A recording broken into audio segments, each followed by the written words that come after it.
Hello, good evening. Reporter mega pre poll survey രണ്ടാം ദിവസത്തിലേക്ക് കടക്കുകയാണ്. എല്ലാ പ്രിയപ്പെട്ട പ്രേക്ഷകർക്കും സ്വാഗതം. Good evening Smriti, good evening Surya, good evening Unni Balakrishnan. Good evening. Reporter mega pre poll survey ഇന്നലെ കാസർഗോഡും കൊല്ലവുമായിരുന്നു. റിപ്പോർട്ടർ മെഗാ പ്രീ പോൾ സർവേയിൽ ആദ്യ ഫലസൂചനയുമായി എത്തിയതെങ്കിൽ ഇന്ന് ഏതൊക്കെ മണ്ഡലങ്ങളാണ് എന്ന് നമുക്ക് നോക്കാം, അല്ലേ സ്മൃതി? സുജയ, വളരെ പ്രധാനപ്പെട്ട രണ്ട് മണ്ഡലങ്ങൾ നമ്മൾ ഇന്നത്തെ ദിവസം വിശകലനത്തിനായി എടുക്കുന്നു. രണ്ട് വ്യത്യസ്ത മണ്ഡലങ്ങൾ, തെക്കും വടക്കും. അപ്പോൾ വടക്കുള്ളൊരു മണ്ഡലവും തെക്കുള്ളൊരു മണ്ഡലവും ഇന്ന് പ്രേക്ഷകർക്കൊപ്പം വിശകലനത്തിനെത്തുകയാണ്. 2024 ലോക്സഭാ തെരഞ്ഞെടുപ്പ് ആർക്ക് അനുകൂലമാകും ഈ മണ്ഡലങ്ങളിൽ? ഇന്നലത്തെ സർവേ കാണാതിരുന്നവർക്കായി ഇന്നലത്തെ ഫലം എന്തായിരുന്നു എന്നുള്ള സൂചന നൽകി നമുക്ക് തുടങ്ങാം. കാസർഗോഡ് LDF കോട്ട തിരിച്ചു പിടിക്കും എന്നതായിരുന്നു റിപ്പോർട്ടർ മെഗാ പ്രീ പോൾ സർവേയുടെ റിസൾട്ട്. പക്ഷെ ഒരു കാര്യം പ്രേക്ഷകരോട് പറയണം, സ്ഥാനാർത്ഥി നിർണയത്തിനു മുൻപ് ഇത് ഈ കഴിഞ്ഞ 8-ാം തീയതി വരെ, ഫെബ്രുവരി മാസം 8-ാം തീയതി വരെ നടത്തിയ സർവേയുടെ ഫലമാണ്. 8-ാം തീയതിക്ക് ശേഷമുള്ള രാഷ്ട്രീയ ചലനങ്ങളോ നിർണയമോ ബാധിച്ചിട്ടില്ല. ഒരാഴ്ച കടന്നുപോയിരിക്കുന്നു. ഇനി കൊല്ലത്തേക്ക് വന്നാൽ, കൊല്ലത്ത് UDF തന്നെ മുൻതൂക്കം.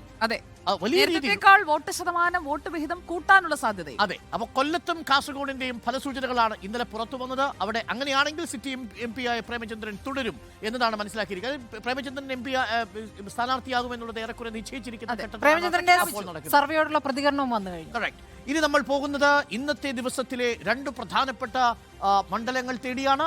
എല്ലാവർക്കും ഒരിക്കൽ കൂടി സ്വാഗതം. നമ്മൾ ആരംഭിക്കുന്നു report mega pre poll survey ഫലം. ആറ്റിങ്ങൽ, മലപ്പുറം ലോക്സഭാ മണ്ഡലങ്ങളുടെ ഫലസൂചനകളിലേക്ക് നമ്മൾ പോകുന്നു. Report mega pre poll survey.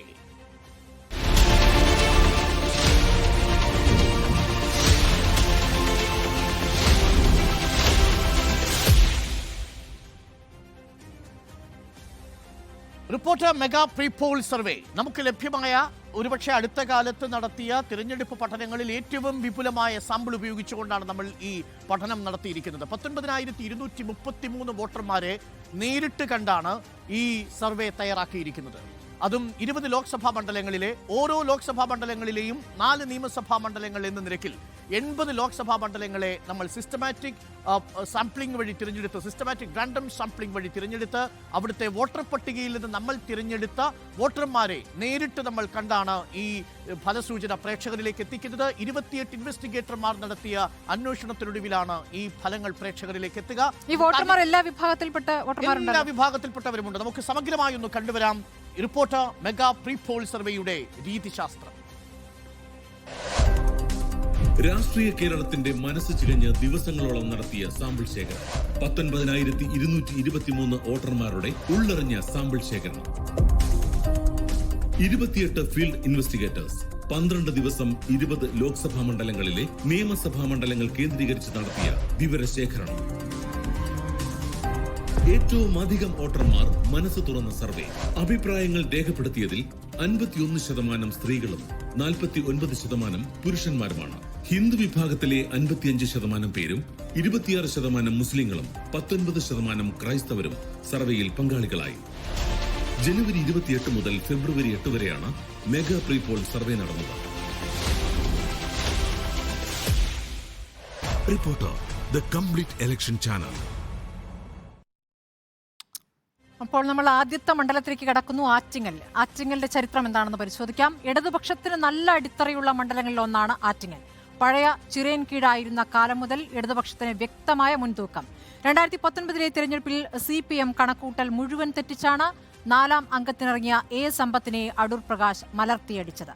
ഇടത് ശക്തി കേന്ദ്രങ്ങളിലെ വോട്ടുകളിൽ വിള്ളൽ വീഴ്ത്തിയായിരുന്നു UDFന്റെ തേരോട്ടം.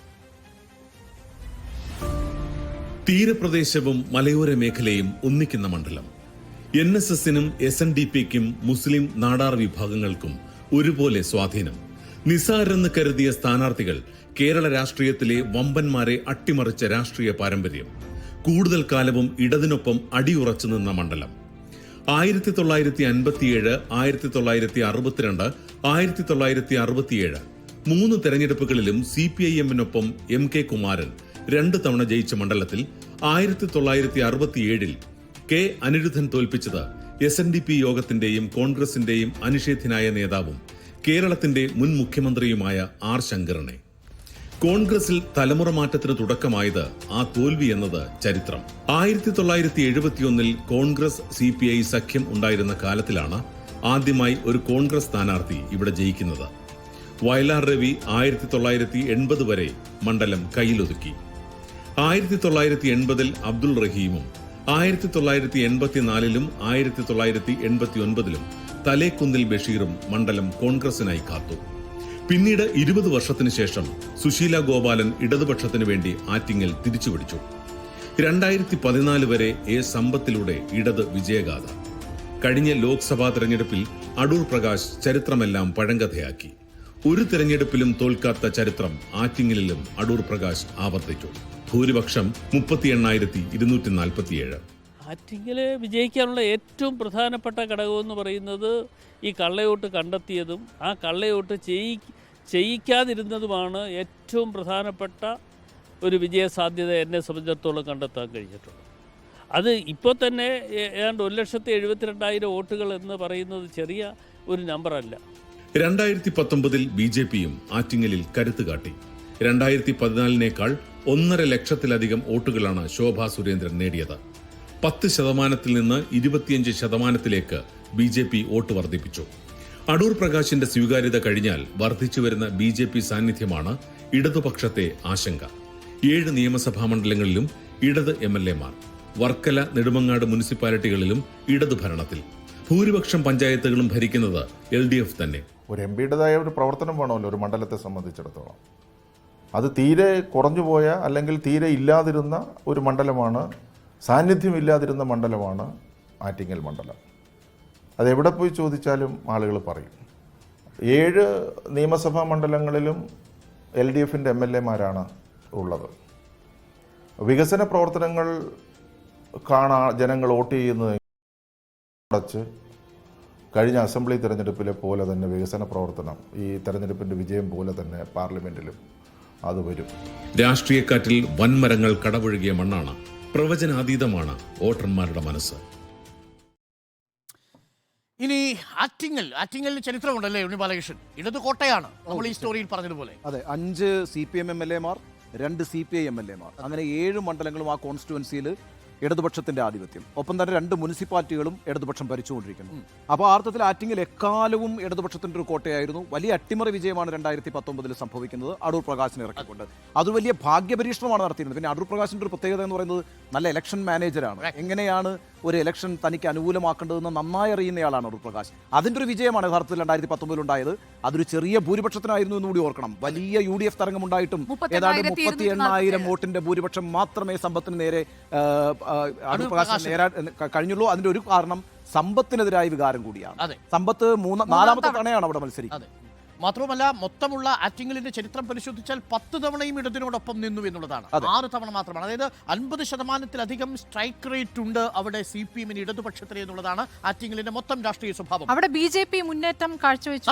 ആ കണക്കുകൾ നമ്മളോട് പറയാം. സുജയ ആൻഡ് സ്മൃതി, ലുക്ക്, ഇതാണ് 2014 മുതലുള്ള കണക്കുകൾ പ്രേക്ഷകരിലേക്ക് എത്തുന്നു. ആറ്റിങ്ങൽ മണ്ഡലം എങ്ങനെയാണ് രാഷ്ട്രീയമായി ചിന്തിച്ചത് എന്ന് നമുക്കൊന്ന് നോക്കാം.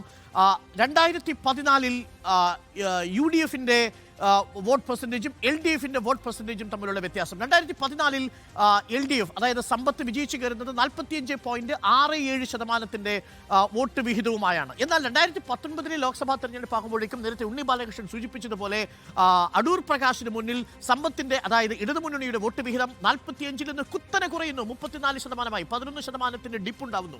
അവിടെ നിന്നും 2021 നിയമസഭാ തെരഞ്ഞെടുപ്പ് നമ്മൾ കണക്കിലെടുത്താലോ LDF വളരെ വലിയ വർധനമാണ് അവിടെ കാഴ്ചവെച്ചിരിക്കുന്നത്. 47-ലേക്ക് കുതിച്ചു വരുന്നതായിട്ട് കാണാം. അതായത് 13% വർധനവ് 2019 ലോക്സഭാ തെരഞ്ഞെടുപ്പിനെ ബന്ധപ്പെടുത്തി അല്ലെങ്കിൽ അടിസ്ഥാനമാക്കി നോക്കിയാൽ 2021 സംഭവിച്ചിട്ടുണ്ട്. അതേസമയം UDF-ന് നോക്കൂ, 37.90 UDF 2014 നേടിയിരിക്കുന്നത്.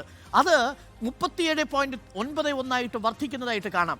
എന്നാൽ ചെറിയ വർധനയുള്ളൂ, ചെറിയ വർധനമാണ്. അതാണ് നേരത്തെ 0.1. കറക്റ്റ്. അതാണ് നേരത്തെ ഉണ്ണി ബാലകൃഷ്ണൻ സൂചിപ്പിച്ചത്. അടൂർ പ്രകാശിനെ പോലെ ഒരു ഇലക്ഷൻ മാനേജർ എന്ന് പറയുന്ന ഒരു കാൻഡിഡേറ്റ്, അത്രയും വലിയ ഇടത് തരംഗം നിലവിലുണ്ടായിരുന്ന ഒരു തിരഞ്ഞെടുപ്പ്, അവിടെ പോലും വർധനവ് 37.90 നിന്ന് 37.91 വർദ്ധിപ്പിക്കുന്നു. മാത്രവുമല്ല 2021 ആകുമ്പോഴേക്കും 34.71 താഴ്ന്നത് താഴ്ന്നു. ഏറ്റവും പ്രധാനപ്പെട്ടത് സുജയ നോട്ട് ദ പോയിന്റ് BJP-യുടെ വോട്ട് വിഹിതത്തിലെ വർധനമാണ്. ഉണ്ണി ബാലകൃഷ്ണൻ, ഈ കണക്ക് വളരെ പ്രധാനപ്പെട്ടതാണ്. 10.53-ൽ നിന്ന് 24.69-ലേക്ക് വർദ്ധിക്കുന്നു. 14% വർധനമാണ് ശോഭാ സുരേന്ദ്രൻ ആറ്റിങ്ങൽ മണ്ഡലത്തിൽ 2019 ആകുമ്പോഴേക്കും ഉയർത്തുന്നത്. സമ്പത്തും ശോഭാ സുരേന്ദ്രൻ തമ്മിലുള്ള വ്യത്യാസം 1 ലക്ഷത്തിന്റെ വോട്ടുകൾ മാത്രമാണ് വ്യത്യാസം ഉണ്ടായത്. വളരെ പ്രധാനപ്പെട്ട കാര്യമാണ്. അത് തന്നെയാണ് 30,000 വോട്ടിന്റെ ഭൂരിപക്ഷം. അതായത് ശോഭാ സുരേന്ദ്രൻ BJP പിടിച്ച വോട്ടുകൾ സമ്പത്തിന് വിനയായി തീർന്നു എന്നതാണ് പ്രധാന. ആറ്റിങ്ങലിലെ കണക്ക് അതാണ് സൂചിപ്പിക്കുന്നത്. കാരണം ആറ്റിങ്ങലില് 3% വ്യത്യാസമാണ് അടൂർ പ്രകാശും സമ്പത്തും തമ്മിലുള്ള അല്ലെ. 38,247 വോട്ടിന്റെ ഭൂരിപക്ഷം മാത്രമാണ് ഉണ്ടായിരുന്നത്. അതേസമയം തിരിച്ചടിയാവുന്നത് ഈ കണക്ക് വെച്ച് പരിശോധിക്കുമ്പോൾ BJP ഉണ്ടാക്കുന്ന മുന്നേറ്റം ഇടതുപക്ഷത്തിന് തിരിച്ചടിയാവുന്ന ഒരു മണ്ഡലമാണെന്ന പ്രത്യേകത ആറ്റിങ്ങലിലുണ്ട്. ആറ്റിങ്ങൽ മണ്ഡലത്തിന്റെ മുന്നണി സമവാക്യത്തെ എപ്പോഴും നിർണ്ണയിക്കുന്നത് അവിടുത്തെ സാമുദായികമായിട്ടുള്ള സമവാക്യങ്ങളാണ്. അത് ആർക്കൊപ്പം നിൽക്കുന്നു? സമ്പത്തിനൊപ്പം 2014 വരെ നിന്നവർ 2019 മാറ്റിക്കുത്തിയിട്ടുണ്ടെങ്കിൽ അത് ആവർത്തിക്കാനുള്ള ഒരു സാധ്യത 2024 നിലനിൽക്കുന്നു എന്നുള്ളത് ഇടതുപക്ഷത്തെ ഇപ്പോഴും ഭീതിപ്പെടുത്തുന്നു. ഉണ്ണി ബാലകൃഷ്ണൻ, സുജയ, സ്മൃതി, ഇതിൽ ഏറ്റവും നീറ്റായിട്ടുള്ള ഒരു കണക്ക് 2014 10.53 ആയിരുന്ന BJP-യുടെ വോട്ട് വിഹിതം 2019 നമുക്ക് മറക്കാം. അത് ശോഭാ സുരേന്ദ്രന്റെ സാന്നിധ്യം ആ സമയത്തുണ്ടാക്കിയ വലിയ തരംഗം. ശോഭാ സുരേന്ദ്രൻ വലിയൊരു ക്യാമ്പയിനറായിട്ട് വരുന്നത്. പക്ഷേ നിയമസഭാ തെരഞ്ഞെടുപ്പിൽ BJP-യുടെ മൊത്തത്തിലുള്ള വോട്ട് പെർസെൻറ്റേജ് ഡിക്ലൈൻ ചെയ്യുന്ന ഘട്ടത്തിലും 2014 അപേക്ഷിച്ച് 2021 ആകുമ്പോഴേക്കും 5% വർധനവുണ്ട്. എന്ന് പറഞ്ഞാൽ 15% vote bank, 16-17% vote bank Attingal നിലനിർത്തി. 2021 നിയമസഭാ തെരഞ്ഞെടുപ്പിൽ BJP വൈറ്റ് വാഷായ ഒരു തെരഞ്ഞെടുപ്പാണ്. അപ്പോൾ പോലും ആറ്റിങ്ങൽ മണ്ഡലത്തിൽ BJP-യുടെ സാന്നിധ്യം കൂടുന്നു എന്നതാണ് അർത്ഥമാക്കുന്നത്. 24% ഒരു എക്സെപ്ഷൻ കേസ് ആണെങ്കിൽ പോലും 16% പ്രസൻസ് ആറ്റിങ്ങൽ മണ്ഡലത്തിലുണ്ട്. അതൊരു നിയമസഭാ തെരഞ്ഞെടുപ്പിലാണെന്നുള്ളത് പ്രത്യേകത. പാർലമെന്റ് തെരഞ്ഞെടുപ്പിൽ ആളുകൾ വോട്ട് ചെയ്യുന്ന പാറ്റേണും നിയമസഭാ തെരഞ്ഞെടുപ്പിൽ ആളുകൾ വോട്ട് ചെയ്യുന്ന പാറ്റേണും തമ്മിൽ വ്യത്യാസമുണ്ട്. അപ്പോഴും BJP ആറ്റിങ്ങൽ മണ്ഡലത്തിൽ അസൂയാവഹമായ വളർച്ചയാണ് കാണിക്കുന്നത്. എക്സാക്ട്ലി. ഇതാണ് ഇനി നമ്മൾ ഇന്നത്തെ കണക്കുകളുടെ അടിസ്ഥാനം എന്ന് പറയുന്നത്. ഈ വോട്ട് വ്യത്യാസം കഴിഞ്ഞ 10 വർഷത്തിനിടയിൽ ആറ്റിങ്ങൽ മണ്ഡലത്തിന് സംഭവിച്ച രാഷ്ട്രീയ വ്യത്യാസമാണ് നമ്മളിപ്പോൾ കണ്ടത്. ഇനി നമുക്ക് ഈ കണക്കുകളൊന്ന് പരിശോധിച്ചു വരാം. നമ്മുടെ റിസൾട്ടിലേക്ക് നമ്മൾ എത്തുന്നു. റിപ്പോർട്ടർ മെഗാ പ്രീ പോൾ സർവേയുടെ ആദ്യത്തെ ചോദ്യത്തിലേക്ക് നമ്മൾ പോകുന്നു. സുജയ, ആദ്യത്തെ ചോദ്യം എന്താണ്? MP അറിയാമോ? MP അറിയാമോ എന്നതാണ് ആദ്യത്തെ ചോദ്യം. ഉണ്ണി ബാലകൃഷ്ണൻ, ഈ ചോദ്യം നമ്മൾ ഇന്നലെ പ്രേക്ഷകരോട് പറഞ്ഞതാണ്. 2 കാര്യങ്ങൾക്കാണ് ഉപയോഗിക്കുക. ഒന്ന്, ആ മണ്ഡലത്തിൽ എത്രത്തോളം പോപ്പുലറാണ് MP എന്ന് തിരിച്ചറിയാം.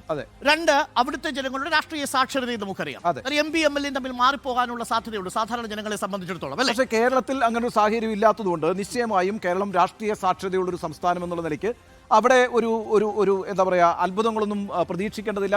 ഞാൻ മനസ്സിലാക്കുന്നത് വലിയ കണക്കാണല്ലേ. അറിയാമെന്ന് പറഞ്ഞ എത്ര പേരാണ്? കണക്കിലേക്ക് വരുന്നു. സൂചന ആറ്റിങ്ങൽ മണ്ഡലത്തിലെ ഫലസൂചനയാണ് ഇനി പ്രേക്ഷകർ കാണാൻ പോകുന്നത്. ഓൺ സ്ക്രീൻ ആറ്റിങ്ങലിൽ MP-യുടെ പേരറിയാമോ എന്ന ചോദ്യത്തിന് യെസ് എന്ന് ഉത്തരം നൽകിയിരിക്കുന്നത് 97.2%. അടൂർ പ്രകാശിന് 97.2% വോട്ടർമാർക്കും അറിയാം. സ്മൃതി, എല്ലാവർക്കും അറിയാം. അറിയില്ല എന്ന് പറഞ്ഞ് 2.2%. വളരെ ചെറിയ ചുരുക്കം. അപ്പോൾ ആറ്റിങ്ങലിൽ പ്രകാശം പരത്തിയിരിക്കുന്നു ഈ 5 വർഷം. 10-ൽ 9 പേർക്കും അടൂർ പ്രകാശിനെ അറിയാം. എല്ലാവർക്കും അറിയാം. നല്ല അർത്ഥത്തിലാണോ മോശം അർത്ഥത്തിലാണോ നോക്കാം. 97 പേർക്കും എന്ന് പറയുമ്പോൾ എല്ലാവർക്കും അറിയാമെന്ന് എല്ലാവർക്കും അറിയാന്നുള്ളതാണ് ഏകദേശം. അതൊരു വളരെ പ്രധാനപ്പെട്ട ഇൻഡിക്കേറ്ററാണ്. കാരണം പോപ്പുലറാണ്, എല്ലാവർക്കും അറിയാം MP-യെ എന്നുള്ളത് വളരെ പ്രധാനപ്പെട്ട കാര്യമാണ്. കാര്യം നമ്മൾ ഇന്നലെ കാസർഗോഡ് ഈ കണക്ക് പറയുമ്പോൾ ഉണ്ണിച്ചെ അറിയാം, പക്ഷേ 92 പക്ഷേ പ്രേമചന്ദ്രന്റെ കാര്യത്തിലേക്ക് വരുമ്പോൾ പ്രേമചന്ദ്രന്റെ കൂടുതൽ പോപ്പുലാരിറ്റി കിട്ടും കാസർഗോഡിനെ അപേക്ഷിച്ച്.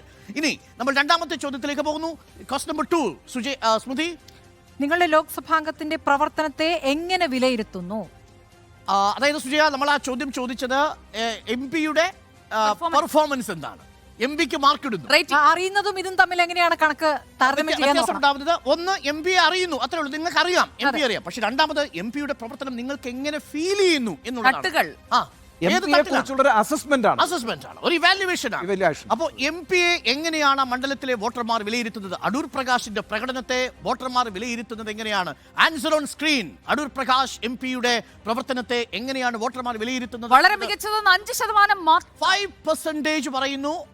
5% മാത്രമാണ് വളരെ മികച്ചതെന്ന് പറയുന്നത്. 17% പറയുന്നു മികച്ചത്. ഇനി ശരാശരി പറയുന്നത്, സ്വാഭാവികമായും ആ ശരാശരി പറയുന്നവരുടെ എണ്ണം കൂടുതലാണ്. പൊതുവെ ശരാശരി 45.5%. 45.5%. മോശം എന്ന് പറയുന്നത് 21, വളരെ മോശം എന്ന് പറയുന്നത് 8. അതായത് വളരെ മോശവും കൂടി നമ്മൾ ക്ലബ് ചെയ്യുകയാണെങ്കിൽ മോശമെന്ന അഭിപ്രായമുള്ളത് 29% ആളുകൾക്കേ ഉള്ളൂ. അതായത് 10ൽ 3 പേർ മാത്രമേ അടൂർ പ്രകാശ്. അവിടെ ഒരു പ്രശ്നമുണ്ട്. മികച്ചതിനേക്കാൾ കൂടുതലാണ് മോശം എന്ന് പറഞ്ഞത്. അതായത് വളരെ മികച്ചത് എന്ന് പറയുന്നത് 22%. അതേസമയം മോശവും വളരെ മോശവും കൂടി ചേർന്ന് നോക്കുമ്പോൾ 29.3%.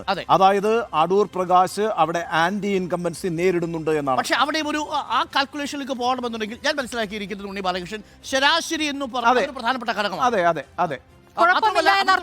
വോട്ട് ബേസ് കൂടി നോക്കണം. കാരണം അവിടെ വോട്ട് പെർസെന്റേജിലെ ഉണ്ണി ബാലകൃഷ്ണൻ തന്നെ പറഞ്ഞ പ്രകാരം 30,000 വോട്ടിന്റെ ഭൂരിപക്ഷമേ അവിടെയുള്ളൂ. 38,000 വോട്ടിന്റെ ഭൂരിപക്ഷമേ എവിടെയുള്ളൂ. 3% ഡിഫറൻസേ എവിടെയുള്ളൂ എന്ന് പറഞ്ഞാൽ ഏകദേശം 34% വോട്ട് LDF ആ മണ്ഡലത്തിലുണ്ട്. അപ്പൊ 34% വോട്ടർമാരിൽ 29% ആളുകൾ മാത്രമേ ആന്റി ഇൻകുംബൻസി പറയുന്നുള്ളൂ. എപ്പോഴും ഈ ശരാശരി എന്ന് പറയുന്നത് താങ്കൾ നേരത്തെ ചോദിച്ചത് ടിൽറ്റിംഗ് ആണ്. മനസ്സങ്ങനെ കൃത്യമായി തുറക്കാത്തവരാണ്. കുഴപ്പമില്ല എന്നാ കുഴപ്പമില്ല എന്ന് പറയുന്നത്. അതെ, ആ വോട്ട് പെർസെന്റേജ് വളരെ നിർണായകമാണ്. ഞാൻ നോക്കുമ്പോൾ എല്ലാ കോൺസ്റ്റിറ്റ്യുവൻസിയിലും ആ വോട്ട് പെർസെന്റേജ് വളരെ കൂടുതലാണ്. മനസ്സ് തുറക്കാത്തവരാണ്. അപ്പൊ അത് വളരെ നിർണായകമാണ് എന്ന് ഞാൻ സമ്മതിക്കുമ്പോഴും തുറന്നു പറയുന്ന അഭിപ്രായം എടുക്കുകയാണെങ്കിൽ 22% 29%. 7% വ്യത്യാസം. അല്ല, മറ്റു പല ഘടകങ്ങൾ ചേർന്ന് വരുമ്പോൾ ഒരുപക്ഷെ ഈ റിസൾട്ട് മാറാമെങ്കിൽ കൂടിയും അടൂർ പ്രകാശ് എന്ന് പറയുന്ന MBA അസസ് ചെയ്യുന്നതിനകത്ത് ഒരു ആന്റി ഇൻകംബൻസി ഫാക്ടർ വർക്ക് ചെയ്യുന്നുണ്ടെന്ന് തന്നെ ഞാൻ കണക്കിൽ മനസ്സിലാക്കുന്നു. ശരിയുമാണ്. അതിനോട് ഒരു ഘടകം കൂടി ഞാൻ കൂട്ടിച്ചേർക്കാം. കാര്യം ശരാശരി എന്ന് സാധാരണ രീതിയിൽ ഒരു അഭിപ്രായം ഒരാൾക്ക് ഉണ്ടാവണമെങ്കിൽ അത്രമേൽ തൃപ്തികരമല്ല. അതുകൊണ്ടാണ് വളരെ ക്ലിയർ ആയിട്ട് പറയും. അതുകൊണ്ടാണ് ഈ 22, 29 മാത്രമേ കമ്പയർ ചെയ്യാവൂ എന്ന് ഞാൻ പറയുന്നത്. എൻ പ്രേമചന്ദ്രന്റെ കാര്യത്തിൽ വളരെ വിസിബിൾ ആയിരുന്നു. 50% മുകളിലുള്ള ആളുകൾ തൃപ്തികരമാണ് എന്നാണ് പെർഫോമൻസിനെ കുറിച്ച് പറഞ്ഞത്. മികച്ചത് അല്ലെങ്കിൽ വളരെ മികച്ചത് എന്നത് 50%-ലധികം ആളുകൾ കൊല്ലത്ത് രേഖപ്പെടുത്തി. അടൂർ പ്രകാശിന്റെ കാര്യത്തിലേക്ക് വരുമ്പോൾ ആ അർത്ഥത്തിൽ ഒരു സ്ലൈറ്റ് ആന്റി ഇൻകംബൻസി, ഞാൻ അങ്ങനെ വിശേഷിപ്പിക്കാൻ ഉദ്ദേശിക്കുന്നത് നേരിയ ഒരു വിരുദ്ധ വികാരം അവിടെയുണ്ട്. എന്നാൽ അതൊരു വലിയ തരത്തിലുള്ള അടൂർ പ്രകാശിന് കുഴപ്പമായേക്കാവുന്ന, ബുദ്ധിമുട്ടായേക്കാവുന്ന. അല്ല, അതിന്റെ പ്രശ്നം എന്തറിയോ, നമുക്ക് ഇതിന്റെ റിസൾട്ട് കുറച്ച് ഘടകങ്ങൾ കൂടി അറിയാവുന്നത് കൊണ്ടാണ്. പക്ഷെ പ്രശ്നം എന്താണെന്ന് വെച്ചാൽ 7.3% വ്യത്യാസം എന്ന് പറയുന്നത് ചെറിയ കാര്യമില്ല. മറ്റ് ഘടകങ്ങൾ ചേർന്ന് അടൂർ പ്രകാശിന് ഒരുപക്ഷെ ഗുണം ചെയ്തേക്കാമെങ്കിൽ കൂടിയും ആസ് എൻ MP അടൂർ പ്രകാശിനെ ആ വോട്ടർമാർ വിലയിരുത്തുന്നത് അത്ര പോരാ എന്ന്. അങ്ങനെയാണെങ്കിൽ സ്ലൈറ്റ് ആന്റി ഇൻകംബൻസിയുമായി അടൂർ പ്രകാശ് ഇത്തവണ തിരഞ്ഞെടുപ്പിൽ എങ്ങനെയായിരിക്കും പ്രകടനം? നമുക്ക് അതിലേക്ക് എത്താം. അതിനു മുമ്പ് ഇനി മറ്റു ചോദ്യങ്ങൾ കൂടിയുണ്ട്. Next question Sujaya. മൂന്നാമത്തെ ചോദ്യത്തിലേക്ക് വരാൻ പോകുന്ന പാർലമെന്റ് തെരഞ്ഞെടുപ്പിൽ വോട്ട് രേഖപ്പെടുത്തുമ്പോൾ പ്രധാനപ്പെട്ട വിഷയമായി കണക്കാക്കുന്നത് എന്തായിരിക്കും? എന്താണ് വോട്ട് വിഷയം? അതാണ് മൂന്നാമത്തെ ചോദ്യം. മണ്ഡലത്തിന്റെ സ്വഭാവം തന്നെ അതിൽ നിന്ന് വ്യക്തമാക്കാനാകും. കറക്റ്റ്, അത് വളരെ കൃത്യമായിരുന്നു. കാര്യം ഇന്നലെ നമ്മൾ വ്യക്തിപ്രഭാവമാണ് കൊല്ലത്ത് ഏറ്റവും കൂടുതൽ കണ്ടത്. എന്നാൽ കാസർഗോഡ് കണ്ടതാവട്ടെ വികസന പ്രവർത്തനവുമായിരുന്നു. മണ്ഡലത്തിലെ MP-യുടെയും രാഷ്ട്രീയത്തിന്റെയും പ്രതിഫലനം കൃത്യമായും ഈ ചോദ്യത്തിൽ റിഫ്ലക്ട് ചെയ്യാറുണ്ട്. അതായത് ഒരു വോട്ടർ വോട്ട് ചെയ്യുന്നത് എന്തിനു വേണ്ടിയാണ്, എന്തിനായിരിക്കും പ്രഥമ പരിഗണന നൽകുക? അല്ല, ഇവിടെ ഒരു വളരെ പ്രധാനപ്പെട്ട കാര്യം എന്ന് വെച്ചാൽ നമ്മൾ ഈ വികസന പ്രവർത്തനങ്ങളെ കുറിച്ചൊക്കെ പറയുമെങ്കിൽ കൂടിയും കേരളത്തിലെ വോട്ടിന്റെ ഒരു രീതി എന്ന് പറയുന്നത് പൊളിറ്റിക്കലാണ്. രാഷ്ട്രീയത്തെ മുൻനിർത്തി തന്നെയാണ് കേരളത്തിലെ ഓരോ കോൺസ്റ്റിറ്റ്യുവൻസിലും വോട്ട് ചെയ്യുക. ഇപ്പോൾ ഒരു MP നന്നായി പെർഫോം ചെയ്തു അല്ലെങ്കിൽ നന്നായി പെർഫോം ചെയ്തില്ല എന്ന് വിലയിരുത്തുന്നത് വളരെ ചെറിയ ശതമാനമാണ്. പൊളിറ്റിക്കൽ വോട്ടിംഗ് ആണ് കേരളത്തിലുള്ളത്. അതുകൊണ്ട് തന്നെ ഞാൻ വിചാരിക്കുന്നത് ഈ ചോദ്യം വളരെ പ്രധാനമാണ് എന്നാണ്. നമുക്ക് നോക്കാം. ഓപ്ഷനുകളിലേക്ക് എത്തിയാൽ ആറ്റിങ്ങൽ മണ്ഡലത്തിലെ വോട്ടർമാരോടുള്ള നമ്മുടെ ചോദ്യത്തിലെ ഓപ്ഷനുകൾ. MP എങ്ങനെയാണ് നിങ്ങൾ വോട്ട് രേഖപ്പെടുത്താൻ പോകുന്നത്? എന്തായിരിക്കും വോട്ട് വിഷയം? ആദ്യം നമ്മൾ അയോധ്യ. ദേശീയ തലത്തിൽ അയോധ്യ വലിയ വിഷയമാകുമ്പോൾ ആറ്റിങ്ങൽ എങ്ങനെ ചിന്തിക്കുന്നു? നമ്മുടെ മുന്നിൽ കണക്കുകൾ എത്തിക്കഴിഞ്ഞു. ആറ്റിങ്ങൽ മണ്ഡലത്തിന്റെ വോട്ടർമാരുടെ പ്രതികരണം, അവർ വോട്ട് ചെയ്യുന്നതിൽ അവരുടെ പ്രധാനപ്പെട്ട കാരണം, അവരുടെ തീരുമാനം എന്തിനെ അടിസ്ഥാനമാക്കിയായിരിക്കും? ഉത്തരമെത്തുന്നു. സ്ഥാനാർത്ഥിയുടെ വ്യക്തിത്വം എന്ന് പറയുന്നത് ഒരു പ്രധാന ഘടകമാണ്. എന്നാൽ അത് കഴിഞ്ഞ തവണ കണ്ടതുപോലെയുള്ള അത്ര വലിയ ഒരു കണക്കുമല്ല നമ്മുടെ മുന്നിലുള്ളത്. സ്ഥാനാർത്ഥിയുടെ വ്യക്തിത്വം എത്രയാണ്? 19.6%. 19%. 19% ചെറിയ ഘടകമല്ല. അതായത് 10ൽ 2 പേർ പറയുന്നു സ്ഥാനാർത്ഥിയുടെ വ്യക്തിപ്രഭാവം പ്രധാനപ്പെട്ട ഘടകമാണ്. ഉണ്ണി ബാലകൃഷ്ണൻ നേരത്തെ പറഞ്ഞതുപോലെ പൊളിറ്റിക്കൽ വോട്ടിങ്ങിൽ നിന്നും വ്യക്തിപ്രഭാവത്തിന് പ്രസൻസ് ഉണ്ടെങ്കിൽ ആ മണ്ഡലത്തിന്റെ രാഷ്ട്രീയ സ്വഭാവത്തിൽ നിന്ന് വ്യത്യസ്തമായ വിധിയെഴുത്ത് അവിടെ പ്രതീക്ഷിക്കാമെന്നാണ് സൂചന. അതെ, അതെ, 19.6% വളരെ പ്രധാനം തന്നെയാണ്. അതെ, 19. അപ്പൊ ഒരു കോൺസ്റ്റിറ്റ്യുവൻസിയിൽ എന്റെ റെപ്രസെന്റേറ്റീവായിട്ട് വരേണ്ടത് ആരായിരിക്കണം, ആ വ്യക്തിത്വത്തെ ഒരു പ്രാധാന്യത്തോടുകൂടി കാണുന്നുണ്ടെങ്കിൽ അത് വളരെ പ്രധാനപ്പെട്ട ഒരു ഘടകം തന്നെ. രണ്ടാമത്തെ പ്രധാനപ്പെട്ട ഘടകം സുജയ, രണ്ടാമത്തെ ഘടകം നമ്മൾ ചോദിച്ചത് അയോധ്യ രാമക്ഷേത്ര നിർമ്മാണം വോട്ട് വിഷയമാകുമോ എന്നാണ്. എത്രയാണ് കണക്ക്? 5.6%. 5%. ഓൾമോസ്റ്റ് 6% എന്ന് പറഞ്ഞാൽ കാസർകോട്ടെയും കൊല്ലത്തെയും ജനങ്ങൾ ചിന്തിക്കുന്നത് പോലെ തന്നെ ആറ്റിങ്ങലത്തെയും ജനങ്ങൾ ചിന്തിക്കുന്നു. വലിയ വിഷയമൊന്നും അയോധ്യ വിഷയം അല്ല, അയോധ്യ പക്ഷേ 6% മാത്രം, 6% ഉള്ളൂ. അല്ല അത് പറഞ്ഞു. അല്ല പല ഘടകങ്ങളുണ്ട്. പോലുമില്ല. അല്ല, അയോധ്യ ക്ഷേത്രം ഒരു നിർണായക വിഷയമായി കാണുന്ന 6% എന്ന് പറയുന്നത് കേരളത്തിന്റെ ഒരു സാഹചര്യത്തിൽ അത്ര അപ്രധാനമല്ല. ഞാൻ പറയുന്നത് ഇനി അടുത്ത ഘട്ടത്തിലേക്ക് വരുമ്പോൾ നമുക്ക് അതിന്റെ ഒരു സാഹചര്യം മനസ്സിലാക്കാം. മുന്നോട്ട് പോകുമ്പോൾ വെച്ചാൽ 15%, നമ്മൾ പറഞ്ഞത് ശരാശരി 15% BJP വോട്ട് ബേസ് ഉള്ള മണ്ഡലത്തിൽ ആ BJPക്ക് 15% ഉണ്ടെങ്കിൽ പോലും അതിൽപ്പെട്ട ആളുകൾ പോലും പറയുന്നില്ല അയോധ്യ പ്രധാനപ്പെട്ട. പക്ഷെ നമുക്ക് മറ്റ് സ്ഥലങ്ങളിലെയും കൂടി കമ്പാരിസൺ വരുമ്പോഴാണ് ഇതിലെ വ്യത്യാസം. എല്ലാത്തിലും 10 താഴെയാണ്. അതായത് നമ്മൾ കണ്ട 2 10 താഴെയാണ്, ഇപ്പോഴും 10 താഴെയാണ്. ശരി, എന്നാൽ മുന്നോട്ട് പോകുമ്പോൾ എനിക്ക് അത് പ്രസക്തമാണെന്ന് തന്നെ തോന്നുന്നു. മുന്നോട്ട് പോകാം നമുക്ക്. അടുത്ത ചോദ്യത്തിലേക്ക് നമ്മൾ പോയാൽ അടുത്ത ഓപ്ഷൻ നമ്മൾ കൊടുത്തത് അയോധ്യ കഴിഞ്ഞാൽ പിന്നീട് വികസന പ്രവർത്തനങ്ങൾ എത്ര പേരാണ് ആറ്റിങ്ങൽ? 29.2%. നോക്കൂ, ഇവിടെയാണ് അരുണ 29.2% പേർ വികസന പ്രവർത്തനത്തെ വളരെ ഗൗരവത്തോടുകൂടി കാണുന്നു എന്ന് പറയുമ്പോൾ ഈ പറയുന്ന അടൂർ പ്രകാശിന് വളരെ മോശം പെർഫോമൻസ് ആണെന്ന് പറഞ്ഞത് 29.3%. അതായത് നേരത്തെ ചോദ്യം 29.3% ആളുകൾ വികസന പ്രവർത്തനത്തിൽ കാര്യമായ നേട്ടം അടൂർ പ്രകാശ് ഉണ്ടാക്കിയിട്ടില്ല എന്ന് വിലയിരുത്തി നമ്മളുടെ രണ്ടാമത്തെ ചോദ്യത്തിൽ. മൂന്നാമത്തെ ചോദ്യത്തിൽ 29.2% ആളുകൾ വികസന പ്രവർത്തനത്തെ ഗൗരവതരമായി കാണുന്നു. സാങ്കേതിക ഒരു പ്രശ്നം എന്ന് വെച്ച് കഴിഞ്ഞാൽ ആ 29 ആണോ 29 നമുക്ക് പറയാം, അത് വേറെ കാര്യം, അത് ഡിഫറന്റ് ആണ്. പക്ഷേ അല്ലല്ല, നമ്മൾ 100 പേരെ എടുക്കുമ്പോൾ 29 പേർ വികസന പ്രവർത്തനത്തിനാണ് ഞാൻ മുൻതൂക്കം നൽകുന്നതെന്ന് പറയുന്നു. അതേസമയം 29 പേർ വികസന പ്രവർത്തനത്തിൽ കാര്യമായി പെർഫോം ചെയ്തിട്ടില്ല, നന്നായി പെർഫോം ചെയ്തിട്ടില്ല എന്നും പറയുന്നു. ഇത് രണ്ടും സൂചനയാണെങ്കിൽ അറിയില്ല. ഇതിന്റെ അങ്ങനെയാണെങ്കിൽ പോലും നോക്കൂ, ഇതിനകത്ത് അടൂർ പ്രകാശ് അത്ര കാര്യമായ ഒരു ഇമ്പാക്ട് അവിടെ ഉണ്ടാക്കിയിട്ടില്ല എന്ന് വേണം മനസ്സിലാക്കാൻ. ഞാൻ പറയുന്നത് അത് നിർണായകമാകുന്നു, വീണ്ടും നിർണായകമാകുന്നു. വികസന പ്രവർത്തനങ്ങൾ, അതെ, വികസന പ്രവർത്തനങ്ങൾ നിർണായകമാകുന്നു. 29%. നെക്സ്റ്റ് സുജയ, വികസന പ്രവർത്തനങ്ങൾ കഴിഞ്ഞാൽ ശേഷം നമ്മൾ പോകുന്നത് അഴിമതി 6.5% വിഷയമാണ് എന്ന് 6.5%. അത്രമേ പറയുന്നുള്ളൂ. അടുത്തത് വിലക്കയറ്റം 11.9% വിലക്കയറ്റത്തെ കുറിച്ച് പറയുന്നു. തൊഴിലില്ലായ്മയെ കുറിച്ച് 7.7%. രാജ്യസുരക്ഷ 18. ഇവിടെയാണ് ഞാൻ പറഞ്ഞത് വളരെ പ്രധാനമാണ് എന്ന്. കാരണം വെച്ചാല് 18% രാജ്യസുരക്ഷ, 6% രാമക്ഷേത്രം. അങ്ങനെ വരുമ്പോൾ 24%. അങ്ങനെയാണെങ്കിൽ സുജയ, ആറ്റിങ്ങലിൽ ഇപ്രാവശ്യവും വലിയ നേട്ടം BJP ഉണ്ടാക്കും. 24% ആളുകൾ അയോധ്യയും രാജ്യസുരക്ഷ എന്ന് പറയുന്ന ഒരു വിഷയം കേരളത്തിൽ അത്ഭുതകരമായ ഒരു ഇമ്പാക്ട് ഉണ്ടാക്കിയിരിക്കുന്നു. അത് ആറ്റിങ്ങൽ ഉണ്ടാക്കിയിരിക്കുന്നു. അതായത് തിരുവനന്തപുരം ജില്ലയിലാണ് ആറ്റിങ്ങൽ മണ്ഡലം. തിരുവനന്തപുരം ജില്ലയുടെ ഒരു സവിശേഷത എന്ന് പറയുന്നത് BJPക്ക് ശക്തമായ വോട്ട് ബാങ്ക് ഉള്ള സ്ഥലമാണ്. അതിന്റെ പെരിഫറിയിൽ തന്നെയാണ് ഈ ആറ്റിങ്ങൽ വരുന്നത്. അവിടെയാണ് 24% പേർ അയോധ്യയെയും അതുപോലെ രാജ്യസുരക്ഷയെയും പ്രധാനമായി കാണുന്നത് എങ്കിൽ BJPക്ക് അനുകൂലമായ ഒരു ട്രെൻഡ് അവിടെ നിലനിൽക്കുന്നുണ്ട്. ഘടകം കൂടിയുണ്ട്, സ്ഥാനാർത്ഥിയുടെ വ്യക്തിത്വം. അടൂർ പ്രകാശിനെ വളരെ മോശമെന്ന് വിലയിരുത്തിയ ആളുകളുടെ അവിടെ നിൽക്കുമ്പോഴാണ് മറുഭാഗത്ത് സ്ഥാനാർത്ഥി അവിടെ വളരെ പ്രസക്തമാണ്. അതായത് വികസന പ്രവർത്തനങ്ങൾ അത് നരേന്ദ്രമോദി സർക്കാരിന്റെ പ്രചരണ വിഷയമാണെന്ന് ഓർമ്മിക്കണം. അയോധ്യ BJPയുടെ പ്രചരണ വിഷയമാണെന്ന് ആലോചിക്കണം. മൂന്നാമത്തേത് രാജ്യസുരക്ഷ, അതും BJPയുടെ പ്രധാനപ്പെട്ട വിഷയമാണ്. ഉണ്ണി ബാലകൃഷ്ണൻ പറഞ്ഞതിനോടൊപ്പം വികസന പ്രവർത്തനങ്ങൾ കൂടെ കൂട്ടുകയാണെങ്കിൽ ആറ്റിങ്ങൽ മണ്ഡലത്തിൽ വേണമെങ്കിൽ ഒരു കൈ നോക്കാവുന്നതാണ്. ആ അർത്ഥത്തിൽ BJPക്ക് ആത്മവിശ്വാസം നൽകുന്ന ഡാറ്റയാണ്, ഒരു ക്ലീൻ ഡാറ്റയാണെന്ന് പറയാനുള്ള കാരണം ശോഭാ സുരേന്ദ്രൻ എത്രയാണ് ശതമാനം വോട്ട് നേടിയത്?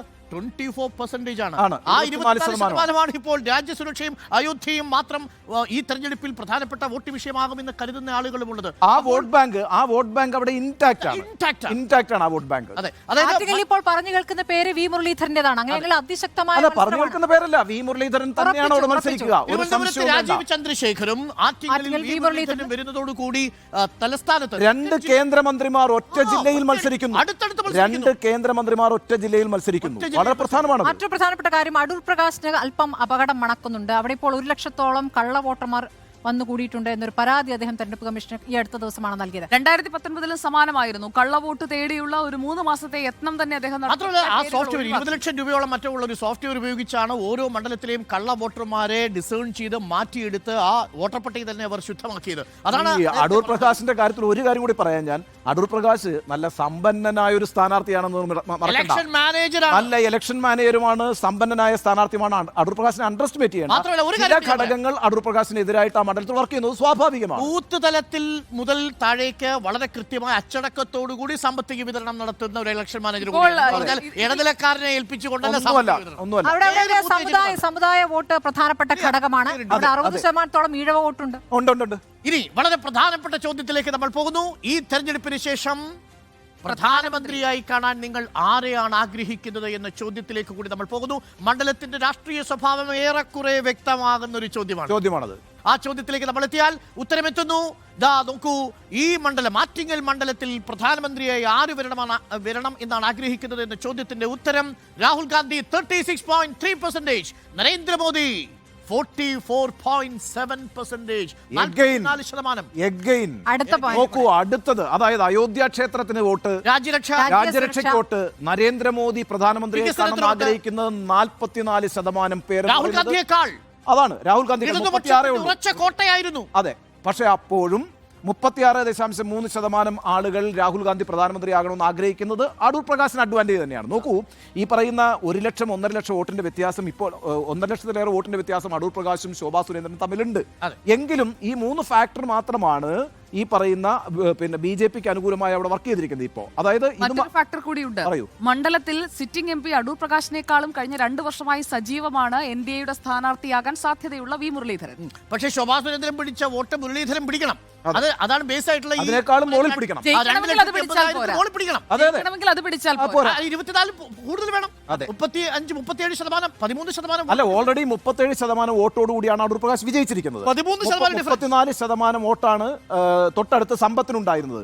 24% വോട്ടാണ് ശോഭാ സുരേന്ദ്രൻ ഉണ്ടായിരുന്നത്. അതായത് 14% വോട്ടുണ്ടെങ്കിൽ മാത്രമേ, അല്ലെങ്കിൽ 13.5% വോട്ടുണ്ടെങ്കിൽ മാത്രമേ ഇതിനെ ഓവർടേക്ക് ചെയ്യാൻ കഴിയുള്ളൂ.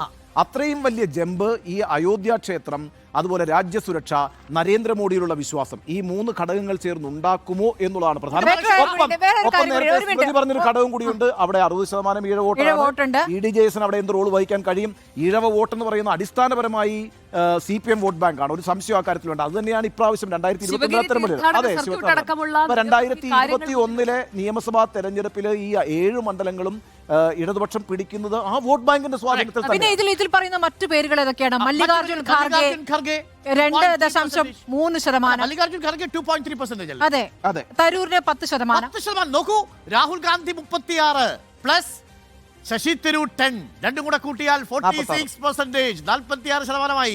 അവിടെയാണ് സ്വഭാവം വ്യക്തമാകുന്നത്. അവിടെയാണ് ഒരു കാര്യമാണിത്. കെജ്രിവാൾ, മമതാ ബാനർജിക്കൊക്കെ 1% കിട്ടുന്നു എന്നുള്ളത്. പക്ഷേ ഞാൻ ഒരു കാര്യം ചോദിക്കട്ടെ, ഇതിലിപ്പോ ഈ രാഹുൽ ഗാന്ധിയുടെയും നരേന്ദ്രമോദിയുടെയും തരൂരിന്റെ പേരുകൾ, ഈ പേരുകൾ സജീവമായി നമ്മുടെ രാഷ്ട്രീയ മണ്ഡലത്തിലുണ്ട്. മറ്റേത് രാഷ്ട്രീയം വളരെ ശ്രദ്ധയോടെ വീക്ഷിക്കുന്നവർ മാത്രം പരിഗണിക്കുന്ന പേരുകളാണ്. അതുകൊണ്ടായിരിക്കും ഈ ശതമാനക്കണക്ക് ഇവരിലേക്ക്. എനിക്കൊരു 5% താഴെയുള്ള കണക്കൊന്നും നമ്മൾ ഗൗരവമായി പരിഗണിക്കേണ്ടതില്ല. കാരണം നമ്മുടെ സാമ്പിൾ സൈസ് എടുത്ത് നോക്കുമ്പോൾ അത് തുലവും കുറവാണ്. അത് പക്ഷേ നമ്മളെ തെറ്റിക്കാൻ പറഞ്ഞതായിരിക്കാം. മമതാ ബാനർജി, കെജ്രിവാൾ എന്നൊക്കെ പറയുന്നത് അങ്ങനെ വലിയ ഗൗരവത്തിൽ എടുക്കേണ്ട കാര്യം. പക്ഷേ ഒരു കാര്യം നോക്കൂ, 36% രാഹുൽ, 10% ശശി തരൂർ, രണ്ടും കൂടെ കൂട്ടിയാൽ 46%. അത് നരേന്ദ്രമോദി പ്രധാനമന്ത്രിയാകണം എന്ന് പറയുന്നവരെ അപേക്ഷിച്ച് 2%. അതാണ് ആ മണ്ഡലത്തിന്റെ ഒരു രാഷ്ട്രീയ സ്വഭാവം. അവിടെ ഒരു ട്രിക്കി ക്വസ്റ്റ്യൻ ആണത്. കാരണം മല്ലികാർജുൻ ഖാർഗെയുടെയും ശശി തരൂരിന്റെയും പേരുണ്ട്. പക്ഷേ നരേന്ദ്രമോദിയുടെ മല്ലികാർജുൻ ഖാർഗെയുണ്ട്, ശശി തരൂരുണ്ട്, രാഹുൽ ഗാന്ധിയുണ്ട്. 3 കോൺഗ്രസ് നെയിംസ്, പക്ഷേ ഒറ്റ നരേന്ദ്രമോദി. പറയൂ, ആരാണ് നരേന്ദ്രമോദി അല്ലാതെ BJP നരേന്ദ്രമോദി മാത്രം? അതായത് ഒറ്റ പേര് നരേന്ദ്രമോദിയെ മാത്രമല്ല പ്രൊജക്ട് ചെയ്യുന്നുള്ളൂ. ആഡ് ചെയ്യാനുള്ള ആഗ്രഹമുണ്ട്, നടക്കില്ലല്ലോ. അപ്പോഴും സുജയ, അവിടുത്തെ അതൊരു കോൺഗ്രസ് മനസ്സാണ്. ഇപ്പൊ നമ്മൾ പറഞ്ഞാലേ ഇപ്പം പല പേരുകൾ ഒരു നരേന്ദ്രമോദി വേഴ്സസ് പല. രാഹുൽ ഗാന്ധിയെയും മല്ലികാർജുൻ ഖാർഗെയെയും ശശി തരൂരിനെയും ചൂസ് ചെയ്യുന്ന ആളുകൾ എന്ന് പറയുന്നത് കോൺഗ്രസ് മൈൻഡാണ്. അവർ 3 സ്ഥാനാർത്ഥികളെ ഓപ്റ്റ് ചെയ്യുന്നതേ ഉള്ളൂ. അങ്ങനെ വരുമ്പോൾ ഈ പറയുന്ന 36, 10, 46, 2, 48, ഏതാണ്ട് 49% ആളുകൾക്ക് കോൺഗ്രസ് മൈൻഡ് ഉണ്ട്. രാജ്യം കോൺഗ്രസ് ആണ് ഭരിക്കേണ്ടത് എന്ന കാര്യത്തിൽ 49% പേര്. ഒരു ചോദ്യത്തിന് ഒരു ഉത്തരം എഴുതിയാലും 3 ഉത്തരം എഴുതിയാലും ഒരേ മാർക്ക് എന്ന് പറയുന്നത് പോലെയാണ് ഇത് ചേർത്ത് വെക്കുമ്പോൾ.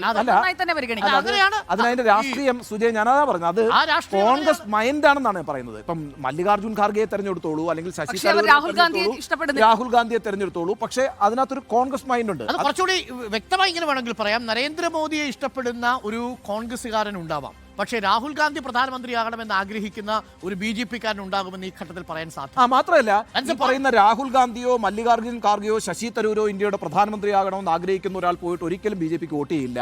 അതാണ് ഞാൻ ഈ പറയുന്ന കോൺഗ്രസ് മൈൻഡ് എന്ന് പറയുന്നത്. ഈ 3 പേരുടെ കാര്യത്തിൽ അഭിപ്രായ വ്യത്യാസം ഉണ്ടപ്പോഴും അത് ചേർത്ത് വെക്കുന്നത് 49% ആളുകൾ കോൺഗ്രസ് അടുത്ത പ്രധാനപ്പെട്ട ചോദ്യമാണ്. ഇടതുപക്ഷത്തിന് കാൻഡിഡേറ്റ് ഇല്ല എന്നതും ശ്രദ്ധേയമാണ്. ആ ഇടതുപക്ഷത്തിന്റെ വോട്ട് സ്വാഭാവികമായും ടിറ്റ് ചെയ്തിട്ടുണ്ടാവുക ഇന്ത്യ മുന്നണിയുടെ അടുത്ത ചോദ്യം പ്രധാനമാണ്. Next question. അടുത്ത ചോദ്യത്തിലേക്ക് നമ്മൾ പോകുന്നു. Reporter mega pre poll survey Attingal മണ്ഡലത്തിൽ വോട്ടർമാരോട് ചോദിച്ച അടുത്ത ചോദ്യം. ക്വസ്റ്റ്യൻ: കേന്ദ്രത്തിലെ മോദി സർക്കാരിനെ കുറിച്ച് നിങ്ങളുടെ അഭിപ്രായം എന്താണ്? മോദി സർക്കാരിനെ എങ്ങനെ വിലയിരുത്തുന്നു? മോദി സർക്കാർ എങ്ങനെ എന്ന ചോദ്യമാണ് നമ്മൾ വോട്ടർമാരോട് ചോദിച്ചത്. ആ ചോദ്യത്തിന്റെ ഉത്തരം ഓൺ സ്ക്രീൻ. 5 ഓപ്ഷനുകൾ കൊടുത്തു. വളരെ മികച്ചത്, ശരാശരി, മോശം, വളരെ മോശം, അറിയില്ല. എന്താണ് ഉത്തരം എന്ന് നോക്കാം. നരേന്ദ്രമോദി സർക്കാരിനെ കുറിച്ചുള്ള അഭിപ്രായത്തിന്റെ റിസൾട്ട് ഓൺ സ്ക്രീൻ നമ്മൾ പ്രേക്ഷകരിലേക്ക് എത്തിക്കുന്നു. ആറ്റിങ്ങൽ മണ്ഡലത്തിലെ വോട്ടർമാർ കേന്ദ്ര സർക്കാരിനെ കുറിച്ച് എന്താണ് പറയുന്നത്, വിലയിരുത്തൽ എന്താണ്? ഓൺ സ്ക്രീൻ ആറ്റിങ്ങൽ മണ്ഡലത്തിലെ വോട്ടർമാർ പറയുന്നു വളരെ മികച്ചത് 15.6%, മികച്ചത് 26%. രണ്ടും കൂടെ കൂട്ടിയാൽ 41.6%. മോദി എന്ന് പറഞ്ഞാൽ ആ കോൺസ്റ്റിറ്റ്യുവൻസിയിലെ മനസ്സാണ്. നോക്കൂ, ഇപ്പൊ എന്തൊക്കെ ഘടകങ്ങൾ വരുന്നു. അയോധ്യയിൽ 6% പേര്, 18% പേര് രാജ്യരക്ഷ, 44% പേര് മോഡി പ്രധാനമന്ത്രിയാണെന്ന് ആഗ്രഹിക്കുന്നു, 41.6% പേര് ഇത് വളരെ മികച്ചതാണെന്ന് പറയുമ്പോൾ അടുത്ത കണക്ക് നോക്കൂ, കേവലം 19.8% ആളുകൾ മാത്രമാണ് ഇത് മോശമാണെന്ന് പറഞ്ഞിട്ടുള്ളത്. അതായത് ഇൻകംബൻസി കൂടുതലാണ്, ഭരണാനുകൂല വികാരം ശക്തമാണ്. ഈ ചോദ്യങ്ങളിലെല്ലാം BJP ആണ് അവിടെ വളർച്ച കാണിച്ചുകൊണ്ടിരിക്കുന്ന ഒരു പാർട്ടി എന്ന് കാണാം. ആറ്റിങ്ങൽ കോൺസ്റ്റിറ്റ്യുവൻസിയിൽ BJPക്ക് ഒരു ശക്തമായ വോട്ട് ബാങ്ക് ഉണ്ടായിരിക്കുന്നു, ഒരു വളർച്ച, ഒരു ഗ്രോത്തും അവർ കാണിക്കുന്നു. അതുകൊണ്ട് അവർ 2ാം സ്ഥാനത്തെത്തുമെന്നോ 1ാം സ്ഥാനത്തെത്തുമെന്നോ അർത്ഥമില്ല. കാരണം വെച്ചാൽ അതിന്റെ പെർസെന്റേജ് വൈസ് അതല്ല, പക്ഷേ പെർസെന്റേജ് വൈസ് നോക്കുമ്പോൾ BJP ഒരു ഗ്രോത്ത് കാണിക്കുന്ന പാർട്ടിയാണ്, BJP ഉറച്ചിരിക്കുന്ന ഒരു മണ്ഡലമാണ് എന്ന കാര്യത്തിൽ തർക്കമില്ല. അതുകൊണ്ട് ഇത് പൊതുവെ കേരളത്തിന്റെ ഒരു വികാരമായി കണക്കാക്കപ്പെടുന്നത് നരേന്ദ്രമോദിക്കെതിരെ ഉയരുന്ന ഏറ്റവും പ്രധാനപ്പെട്ട വിമർശനം എന്ന് പറയുന്നത് മതേതരത്വത്തെ മുൻനിർത്തിയുള്ള ചർച്ചകളാണ്. സാമ്പത്തികമായിട്ടോ വികസനത്തിന്റെ കാര്യത്തിലോ മോദിയുടെ പേരിൽ കറപ്ഷൻ ചാർജ് ഇല്ലാത്തത്, അതായത് പൊളിറ്റിക്കൽ മൊറാലിറ്റിയുടെ കാര്യത്തിലോ നരേന്ദ്രമോദിക്കെതിരെ ഒരു പ്രധാനപ്പെട്ട ചാർജ് ഭരിക്കുന്ന പ്രതിപക്ഷത്തിന് പോലും സിസ്റ്റമാറ്റിക് കറപ്ഷൻ എന്നൊക്കെ പറയുമെങ്കിലും സാധാരണ അടിത്തട്ടിൽ മോദിക്കെതിരെ അങ്ങനൊരു വികാരം രൂപപ്പെട്ടിട്ടില്ല. എന്നാൽ മതേതരത്വവും ബന്ധപ്പെട്ട സജീവമായ ചർച്ചകളുമുണ്ട്. പക്ഷേ അതല്ല ഇവിടെ സർക്കാരിന്റെ വിലയിരുത്താൻ ഉപയോഗിച്ചിരിക്കുന്നത്. വികസന പ്രവർത്തനമാണ് എന്നുള്ളത് വ്യക്തമാണ്. കാരണം 29% ആളുകൾ വികസന പ്രവർത്തനങ്ങളാണ് പ്രധാനപ്പെട്ട കാര്യമെന്ന് ഈ സർവേയിൽ പറഞ്ഞിട്ടുണ്ട്. 3ാമത്തെ ചോദ്യത്തിൽ പറഞ്ഞിട്ടുണ്ട്. അപ്പൊ എന്ന് പറഞ്ഞാൽ അതിന്റെ അർത്ഥം നരേന്ദ്രമോദി സർക്കാരിനെ കാണുന്നത് ഒരു പ്രോ ഡെവലപ്മെന്റ് സർക്കാരായിട്ട്. നമുക്ക് കേരളം കൂടി നോക്കണം. അതെ, അതാണ് ഇനി നമുക്ക് കേരളത്തിന്റെ വിലയിരുത്തൽ. ഇതാണ് നരേന്ദ്രമോദി സർക്കാരിനെ കുറിച്ചുള്ള വിലയിരുത്തൽ. അറിയില്ല എന്ന് പറഞ്ഞത് 1% മാത്രമാണ്. കേരളത്തിലേക്ക് വന്നാൽ കേരളത്തിലെ പിണറായി സർക്കാർ എങ്ങനെ? പിണറായി സർക്കാരിന്റെ പെർഫോമൻസ്, ഇതേ മാനദണ്ഡങ്ങൾ, ഇതേ സൂചകങ്ങളാണ് നമ്മൾ ഉപയോഗിച്ചത്, ഇതേ വേരിയബിളുകൾ ഉപയോഗിച്ചു. ഏറ്റവും മികച്ചത്, ശരാശരി, മോശം, വളരെ മോശം. എന്താണ് കണക്കുകൾ? വളരെ മികച്ചത് 4.5%, 4.5% മാത്രമാണ്. 7 MLA-മാരും CPM-ന്റെയും CPI-യുമായി ഇടതുപക്ഷത്ത് നിൽക്കുന്ന ഒരു മണ്ഡലത്തിലാണ് കേവലം 4% പേര് മാത്രമാണ് ഈ സർക്കാർ മികച്ചത് എന്ന് പറഞ്ഞിട്ടുള്ളത്. 34% വോട്ടർമാർ ഇടതുപക്ഷത്തിന് വോട്ട് വളരെ മോശം 45%, ശരാശരി 32.5. വളരെ മോശം. മികച്ചതും കൂടെ ഒന്ന് കൂട്ടൂ, 17.4. അല്ല, മൊത്തം 21.9% അല്ലെങ്കിൽ 22% എന്ന് വെച്ചോളൂ. 22% പേർ ഈ ഭരണം മികച്ചത് എന്ന് വിലയിരുത്തുമ്പോൾ 43% ആളുകൾ പറയുന്നത് അല്ല, 45% പേർ പറയുന്നത് മോശം. അതായത് കൊള്ളാമെന്ന് പറയുന്ന ആളുകളുടെ ഇരട്ടി ഈ സർക്കാരിന്റെ പെർഫോമൻസ് മോശമാണ്. ഇതാണ് ഞാൻ പറയുന്നത്. അടൂർ പ്രകാശിന് ഗുണം ചെയ്യാൻ പോകുന്ന കാര്യം ഈ വികാരമാണ്. അതുകൊണ്ടാണ് ഞാൻ പറഞ്ഞത് പൊളിറ്റിക്കൽ വോട്ടിംഗ് ആയിരിക്കും. ശരാശരി 32% ഉണ്ട്. അതിലൊരു സർട്ടൻ പെർസെന്റേജ് അങ്ങോട്ടും ഇങ്ങോട്ടും ഷിഫ്റ്റ് ചെയ്യാം. അത് ഈക്വൽ ഷിഫ്റ്റ് ചെയ്താൽ പോലും 10ൽ 5 പേർ പിണറായി സർക്കാരിന്റെ പെർഫോമൻസിനെ കുറിച്ച് മോശമെന്ന് അഭിപ്രായപ്പെടുമ്പോൾ 10ൽ 2 പേർ മാത്രമാണ്, അല്ലെങ്കിൽ 3 പേർ മാത്രമാണ് പരമാവധി കൊള്ളാമെന്ന് പറയുന്നത്. അപ്പൊ 2 കാര്യങ്ങൾ പറയാം അരുണെ. ഒന്ന്, സംസ്ഥാന സർക്കാരിനെതിരായിട്ടുള്ള വികാരം വളരെ ശക്തമായിട്ട് ആറ്റിങ്ങിൽ നിലനിൽക്കുന്നു. അത് അടൂർ പ്രകാശിന് ഗുണം ചെയ്യാൻ പോകുന്നു. ഒരു BJPക്ക് അനുകൂലമായ വികാരവും അത് BJPക്കും ഗുണം ചെയ്തേക്കാം. അങ്ങനെയാണെങ്കിൽ പഴയ പൊസിഷൻ, അതായത് 2019 ആവർത്തിക്കാനുള്ള സാധ്യത നമ്മൾ തള്ളിക്കളയണ്ട. നമ്മൾ ആ ചോദ്യത്തിലേക്ക് എത്തുന്നതിന് മുൻപ് തന്നെ ഇതൊരു ക്ലീൻ ഡാറ്റയാണ് എന്ന് പറയാനുള്ള കാരണം ഈ സ്റ്റാറ്റിസ്റ്റിക്സിന്റെ ഒരു പ്രധാനപ്പെട്ട കാര്യം എല്ലാ കണക്കുകളും പരസ്പരം കോറിലേറ്റ് ചെയ്ത് ഇൻറ്റർപ്രറ്റ് ചെയ്യാൻ നമുക്ക് സാധിക്കുന്നുവെങ്കിൽ മാത്രമാണ്. ഇവിടെ ഇപ്പോൾ രാഹുൽ ഗാന്ധിക്ക് 82% ഉണ്ടാവുകയും പിന്നീട് രാജ്യരക്ഷ ഒരു പ്രധാനപ്പെട്ട വിഷയമായി വരികയും ചെയ്താൽ ആ ഡാറ്റ ഒരു എറർ ഡാറ്റയാണെന്ന് നമുക്ക് പറയാം. ഇത് പരസ്പരം സൂചിക്കുന്ന, പരസ്പരം സപ്പോർട്ട് ചെയ്ത് നിൽക്കുന്ന കറക്റ്റ് ആണ്. കാരണം അയോധ്യ, രാജ്യരക്ഷ, നരേന്ദ്രമോദി, ബെറ്റർ പെർഫോം, ഇത് കറക്റ്റ് ആയിട്ട് ഒരേ രീതിയിൽ പ്രോഗ്രസ് ചെയ്ത് വരുന്നു. നോക്കൂ, പിണറായി സർക്കാരിനെ കുറിച്ച് പറയുമ്പോൾ അടുത്ത ചോദ്യം കൂടി ഇതിന്റെ കൂടെ ചേർത്ത് വെക്കേണ്ടതാണ്. പിണറായി, അതെ, രണ്ടാം പിണറായി സർക്കാർ എങ്ങനെയാണ് പ്രകടനത്തെ വിലയിരുത്തുന്നത് നോക്കണം. അതോടുകൂടി അടൂർ പ്രകാശ് എങ്ങനെയാണ് ജയിക്കുകയാണെങ്കിൽ ഈ മണ്ഡലത്തിൽ ജയിക്കാനുള്ള ഏക കാരണത്തിലേക്ക് നമ്മൾ എത്തിച്ചേരും. അതെ, വളരെ പ്രധാനപ്പെട്ട നിർണായകമായ ഒരു ചോദ്യമാണ് നമ്മൾ കടക്കുന്നത്. മെച്ചപ്പെട്ടു എന്ന് 5.2% പേർ അഭിപ്രായപ്പെടുന്നു. 5.2% എന്ന് തന്നെ പറയണം. 5.2%. ഒരാൾ പോലും, 10-ൽ ഒരാൾ പോലും പറയുന്നില്ല ഒന്നാം പിണറായി സർക്കാരിനേക്കാൾ മെച്ചപ്പെട്ടു രണ്ടാം പിണറായി സർക്കാർ. നോക്കൂ, 1ഉം 2ഉം ഒരുപോലെ എന്ന് കരുതുന്നത് 20.2%. മോശമായി എന്ന് പറയുന്നവർ 72.3. പ്രശ്നം 72% ആളുകൾ ഈ സർക്കാരിനെതിരെ ചിന്തിക്കുന്നു. അതായത് ഏത് സർക്കാരിനെതിരെ? രണ്ടാം പിണറായി സർക്കാരിനെതിരെ. 45% പേര് എന്താണ് നേരത്തെ നമ്മൾ പറഞ്ഞത്? 45% പേര് ഈ സർക്കാരിന്. അപ്പോ നോക്കൂ, കൃത്യമായും ആറ്റിങ്ങൽ എന്ന് പറയുന്ന മണ്ഡലത്തിൽ അതിശക്തമായി സർക്കാർ നിലനിൽക്കുന്നു. അതാണ് അടൂർ പ്രകാശിന് ഈ തെരഞ്ഞെടുപ്പിൽ ഗുണം ചെയ്യാൻ പോകുന്നത്. വികസന പ്രവർത്തനങ്ങളുടെ കാര്യത്തിൽ അടൂർ പ്രകാശിന് നേട്ടമില്ല, ഒന്ന് വളരെ പ്രധാനപ്പെട്ട കാര്യമാണ്. എന്നാൽ അടൂർ പ്രകാശിന്റെ എതിരാളിയായി ഒരു ത്രികോണ മത്സരത്തിൽ വരാൻ പോകുന്ന മൂന്നാമത്തെ കക്ഷിയായി ഇപ്പോൾ നിൽക്കുന്ന BJP കൂടുതൽ മുന്നോട്ട് പോകാൻ പോകുന്നു. അപ്പോഴും അടൂർ പ്രകാശിന് ഒരു സാധ്യത തെളിയുന്നതിന്റെ ഏക കാരണം പിണറായി സർക്കാരിനെതിരായിട്ടുള്ള വികാരമാണ്. ഒരു ഇടതു കോട്ടയായ ആറ്റിങ്ങലിൽ തന്നെ ഒന്നാം പിണറായി സർക്കാരിനെയും രണ്ടാം പിണറായി സർക്കാരിനെയും താരതമ്യം ചെയ്തുള്ള ഈ കണക്കുകൾ കേരളത്തിലെ ഇടതുമുന്നണി പ്രവർത്തകരുടെ, കേരളത്തിലെ രണ്ടാം പിണറായി സർക്കാരിന്റെയൊക്കെ കണ്ണ് തുറപ്പിക്കാൻ പാകത്തിലുള്ള ഒന്നാണ്. സാമ്പത്തിക പ്രതിസന്ധിക്കിടയിൽ, പെൻഷൻ കിട്ടാത്ത മറിയ ചേച്ചിമാർക്കിടയിൽ, നവകേരള സദസ്സുമായി ബന്ധപ്പെട്ട ആരോപണങ്ങൾക്കിടയിൽ പിണറായി സർക്കാർ നിൽക്കുമ്പോഴാണ് ഈ സർവേ നടക്കുന്നത് എന്നത് പ്രേക്ഷകർ ഓർമ്മിക്കണം.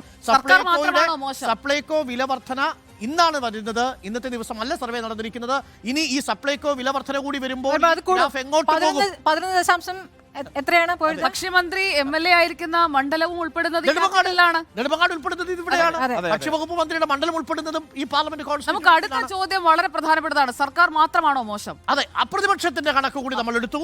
ആറ്റിങ്ങൽ മണ്ഡലത്തിലെ വോട്ടർമാരോട് മറ്റൊരു ചോദ്യം കൂടി ചോദിച്ചു. കേന്ദ്രവും സംസ്ഥാനത്തെയും സർക്കാരിന്റെ വിലയിരുത്തൽ മാത്രമല്ല, കേരളത്തിലെ പ്രതിപക്ഷത്തിന്റെ വിലയിരുത്തലും നിങ്ങൾ പ്രതിപക്ഷത്തെ വിലയിരുത്തുമ്പോൾ എന്താണ്? വളരെ മികച്ചത് കുറവാണ്. 1.2 എന്ന് പറഞ്ഞാൽ പ്രതിപക്ഷത്തിന്റെ പ്രകടനം വളരെ മികച്ചതാണ്. സർക്കാരിനേക്കാളും കുറവാണ്. സർക്കാരിന്റെ മികച്ചത് എന്നുള്ളതിനേക്കാളും കുറവാണ്. അത് നിർണായകമാണ്. കാര്യം സർക്കാർ കൊള്ളാമെന്ന് 5% പറയുമ്പോൾ വളരെ മികച്ചതെന്ന് പറയുന്നത് 4.5. 1.2% മാത്രമേ പ്രതിപക്ഷത്തിന് മാർക്ക് കൊടുക്കുന്നുള്ളൂ. പക്ഷേ മികച്ചത് 10.2% എന്ന് പറഞ്ഞാൽ 11.3% ആളുകൾ മാത്രമാണ് പ്രതിപക്ഷം കൊള്ളാം എന്ന് അഭിപ്രായപ്പെടുന്നത്. ശരാശരി 44.5 വേണമെങ്കിൽ നമുക്ക് വ്യാഖ്യാനിക്കാം. പിന്നെ പ്രതിപക്ഷത്തിന്റെ കാര്യത്തിലാകുന്ന സമയത്ത് ശരാശരിക്ക് കൂടുതൽ ആനുകൂല്യം കിടക്കുന്നത് കുഴപ്പമില്ല എന്നതിലായിരിക്കും. മോശവും വളരെ മോശവും കൂടി ചേർത്ത് നോക്കുമ്പോണ്ടല്ലോ 43% പ്രതിപക്ഷത്തിന്റെ പെർഫോമൻസ് മോശമാണെന്ന് പറയുന്നത് എങ്കിൽ അത് അടൂർ പ്രകാശിന് ഒരു ക്ഷീണമാണ്. വേറൊരു കാര്യം കൂടി ഉണ്ട് ബാലകൃഷ്ണൻ. അതായത് ശക്തമായ സർക്കാർ ഭരണവിരുദ്ധ വികാരം നിലവിലിരിക്കെ പ്രതിപക്ഷം ഇങ്ങനെ പ്രവർത്തിച്ചാൽ പോരാ അതാണ് പൊളിറ്റിക്സ്. അതെ അതെ, അപ്പോഴും അത് ഈ പറയുന്ന പിന്നെ ഇടതുപക്ഷത്തിന് അനുകൂലമാകണമെന്നില്ല. അടുത്ത ചോദ്യം അതിനുള്ള മറുപടിയാണ്. അടുത്ത ചോദ്യം, അടുത്തിടെ മുഖ്യമന്ത്രിയും മന്ത്രിമാരും ബസ്സിൽ സഞ്ചരിച്ച് നടത്തിയ നവകേരള സദസ്സിനെ കുറിച്ചുള്ള അഭിപ്രായം എന്താണ്? നവകേരള സദസ്സ് ആവശ്യമായിരുന്നോ ആവശ്യമായിരുന്നില്ലേ? ഈ രണ്ട് ഓപ്ഷനുകളാണ് നമ്മുടെ വോട്ടർമാരുടെ മുന്നിൽ നമ്മൾ വെച്ചത്. അതിനുള്ള മറുപടിയിലേക്ക് നമ്മൾ പോകുന്നു. ഉത്തരം ഇതാണ്. നവകേരള സദസ്സ് ആവശ്യമായിരുന്നു എന്ന് പറയുന്നത് 22.8% മാത്രം. ആവശ്യമായിരുന്നില്ല എന്ന് പറയുന്നത് 71%. 71%. ഇതും ഒരു വികാരമാണ്, റിഫ്ലക്ഷൻ ആണ്. അച്ചാല് സംസ്ഥാന സർക്കാരിന്റെ പെർഫോമൻസ് മോശം എന്ന് പറയുന്നവർ അധികമാകുന്നു. ഈ പറയുന്ന നവകേരള സദസ്സ് ആവശ്യമില്ലായിരുന്നു പറഞ്ഞ എത്ര വലിയ സംഖ്യയാണ്. 71 അതെ, 10 പേർ പറയുന്നു. അപ്പൊ ഈ ഘടകങ്ങൾ അടൂർ പ്രകാശിന് ഗുണം ചെയ്തുകൊണ്ടിരിക്കുന്നു. അതായത് സർക്കാർ ഇപ്പോഴും കരുതുന്നത് തങ്ങളുടെ നവകേരള സദസ്സ് വലിയ വിജയമായിരുന്നുവെന്നാണ്. CPM-ന്റെ സംസ്ഥാന സമിതിയിലെല്ലാം അങ്ങനെയാണ് വിലയിരുത്തലുണ്ടായിരുന്നത്. പക്ഷേ ഗ്രൗണ്ട് റിയാലിറ്റിയിൽ ആ സർക്കാരിന്റെ നവകേരള സദസ്സിനെ കുറിച്ച് അത്ര നല്ല അഭിപ്രായമില്ല. നോക്കൂ, നവകേരള സദസ്സ് എന്തിനു നടത്തിയെന്നാണ് പറഞ്ഞത്? കേന്ദ്രം നമ്മളെ വരിഞ്ഞു മുറുക്കുന്നു എന്ന എല്ലാവരെയും അറിയിക്കാനുള്ള യാത്ര എന്നാണല്ലോ പിന്നീട് പറഞ്ഞത്. അത് ആ ചോദ്യത്തോടുള്ള മറുപടിയും കൂടെ വരും. ആ മറുപടിയും കൂടി ഇതാണ്. അടുത്ത ചോദ്യത്തിലേക്ക് പോകുന്നാൽ സംസ്ഥാനത്തെ സാമ്പത്തിക പ്രാരാബ്ധത്തിന് കാരണം കേന്ദ്ര സർക്കാരാണ് എന്ന വലിയ രീതിയിലുള്ള പ്രചരണം സംസ്ഥാന സർക്കാരിന്റെ ഭാഗത്തുനിന്നുണ്ട്. അതിനെതിരെ നമ്മൾ ദില്ലി ചലോ നടത്തി. പക്ഷേ ദില്ലി ചലോ നടക്കുന്നതിന് മുൻപാണ് സുജയ ഈ സർവേ നടന്നിരിക്കുന്നത്, അല്ലേ? അതെ.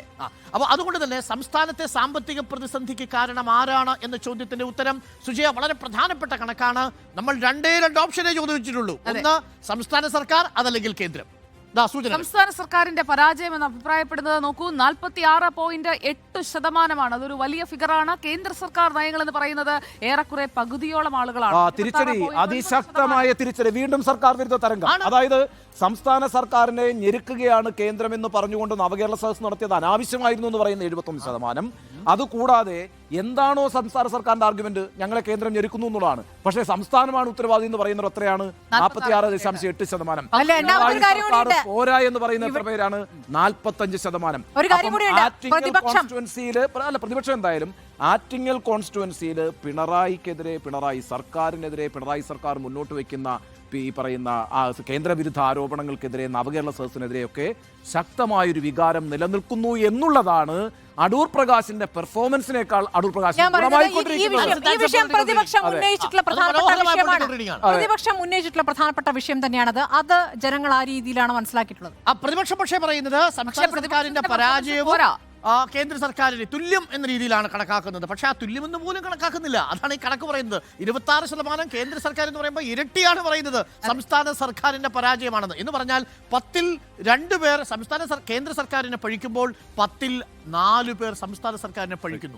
അടുത്തടുത്ത് നോക്കൂ, കേന്ദ്രത്തിനെതിരെ ഏറ്റവും പ്രധാനപ്പെട്ട ഒരു കാര്യം കൂടി പറയാം സ്മൃതി. അതായത് നേരത്തെ നമ്മൾ പറഞ്ഞല്ലോ ഈ സംസ്ഥാന സർക്കാരിന്റെയും കേന്ദ്ര സർക്കാരിന്റെയും കാര്യവും നവകേരള സദസ്സും ഇത് തമ്മിലൊരു കോറിലേഷൻ ഉണ്ട്. എന്തെന്നാൽ നവകേരള സദസ്സിന്റെ പ്രധാനപ്പെട്ട അജണ്ട എല്ലാ വേദികളിലും 140 സംസ്ഥാന നിയമസഭാ മണ്ഡലങ്ങളിലും കേന്ദ്ര സർക്കാരാണ് സംസ്ഥാനത്തെ സാമ്പത്തികമായി ഞെരുക്കുന്നത് എന്നത് വിശദീകരിക്കാനാണ് ഇറങ്ങി പുറപ്പെട്ടത്.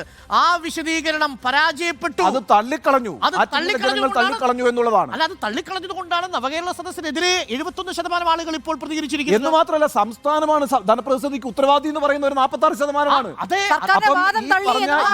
വിജയിച്ചില്ല. അതായത് ആറ്റിങ്ങലിൽ വിജയിച്ചില്ല. നമ്മൾ ആറ്റിങ്ങൽ കോൺസ്റ്റിറ്റ്യുവൻസിയാണ് പഠിച്ചുകൊണ്ടിരിക്കുന്നത്. ആറ്റിങ്ങൽ കോൺസ്റ്റിറ്റ്യുവൻസിയുടെ കണക്കെടുക്കുമ്പോൾ ഈ പറയുന്ന നവകേരള സദസ്സുമായി ബന്ധപ്പെട്ട് CPM-ഉം ഇടത് സർക്കാരും ഉന്നയിച്ചുകൊണ്ടിരിക്കുന്ന വലിയ അവകാശവാദങ്ങൾ അവിടെ ഗ്രൗണ്ടിൽ പ്രവർത്തിക്കുന്നില്ല. ആറ്റിങ്ങൽ ഇടതു കോട്ടയാണ് എന്നിരിക്കെയാണ് ഇത്തരത്തിലുള്ള വളരെ പ്രത്യേകത നിറഞ്ഞൊരു കണക്ക് പ്രേക്ഷകരിലേക്ക് എത്തുന്നത്. 2 പ്രധാനപ്പെട്ട അവകാശവാദങ്ങളും ആ ഘട്ടത്തിൽ പൊളിയുന്നു സംസ്ഥാന സർക്കാരിന്റെ. മറ്റൊരു പ്രധാനപ്പെട്ട ആരോപണം ഇതായിരുന്നു, ED, CBI പോലെയുള്ള കേന്ദ്ര അന്വേഷണ ഏജൻസികളെ ഉപയോഗിച്ച് കേന്ദ്ര സർക്കാർ രാഷ്ട്രീയ വൈരാഗ്യം തീർക്കുന്നുണ്ടോ എന്ന് വെച്ചാൽ രാഷ്ട്രീയ ആയുധങ്ങളാക്കുന്നുണ്ടോ? എന്താണ് മറുപടി? കേന്ദ്ര ഏജൻസികൾ രാഷ്ട്രീയ ആയുധമാകുന്നുണ്ടോ എന്ന ചോദ്യത്തിന് നോക്കൂ, മറുപടി പറയുന്നത് ഇല്ല എന്ന മറുപടി പറയുന്നതാണ് കൂടുതൽ. 42.5%. ഉണ്ട് എന്ന് പറയുന്നത് 26.6%. വീണ്ടും ഒരു ക്ലിയർ ഇൻഡിക്കേറ്റർ. അതാണ് BJP ആയിട്ട് വീണ്ടും കണക്ട് ചെയ്യുന്നു. ആ ആറ്റിങ്ങൽ മണ്ഡലത്തിന്റെ സ്വഭാവം മാറുന്നത് എങ്ങനെയാണെന്ന് ഈ കണക്കുകൾ വളരെ വ്യക്തത നൽകുന്നു.